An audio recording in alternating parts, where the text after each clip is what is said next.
Hi மகா, நான் இப்போ தான் உச்சைக்கு வீட்டில் சோறு தின்ன வந்தேன் கேட்டீங்களா. காலத்தை நான் ஒரு ஆள்கிட்ட மீன் பொறிச்சு சொல்லிட்டு போனேன். நம்ம ஆள் என்ன செஞ்சுட்டு நிற்கன்னு பார்ப்போம். நல்ல மனம் வருது. அதான் இருங்க, மீன் பொறிச்சுட்டு நிற்குது வீடியோ தான் பாருங்க.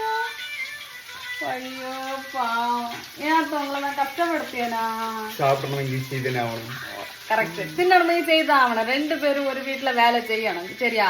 அது என்ன பெண்டாட்டி மட்டும்தான் அப்படின்னு இல்ல, அப்படி இல்ல. நான் இப்ப வெட்டியா சும்மா நினைக்கிறேன், நடச்சு என்ன வேலை செய்யற 2 பேருமே வீட்டுல சமையல் வேலை செய்யணும், அப்பதான் நல்லா இருக்கும்.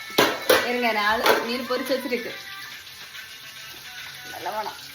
ரசம் இருக்கு, அதுக்கப்புறமா நேற்று வச்ச கொஞ்சம் அவியல் இருந்து, நேற்று உள்ள மீதி வந்து என்ன செய்யல, நிறைய ரசம் காய்ச்சினேன், மீதி கொஞ்சம் போல வந்து. அதுக்கப்புறமா என்னன்னா 2 முட்டை அவிச்சு வச்சிருக்கு, கொஞ்சம் பாவைக்காய் தீயல அண்ணு போட்டது ஃப்ரிட்ஜில் இருந்து எல்லாம் வச்சு, ஆமா அதெல்லாம் வச்சு ஒரு பிடி பிடிச்சவனு கேட்டீங்களா. இருங்க, அழகா மீன் பொரிஞ்சிட்டு இருக்கு. உங்க வீட்டு யாரும் உங்களுக்கு இப்படி சப்போர்ட் பண்ணுவாரான்னு மறக்காம கமெண்ட் பண்ணுங்க. சப்போர்ட் பண்ணலைன்னா கண்டிப்பா செய்ய வைங்க, 90% ஆளும் செய்யும் கண்டிப்பா. நாங்க இனி தின்ன போறோம், வயறு போச்சு உயிர் போகுது கேட்டீங்களா. சரி, ஓகே, பாய்.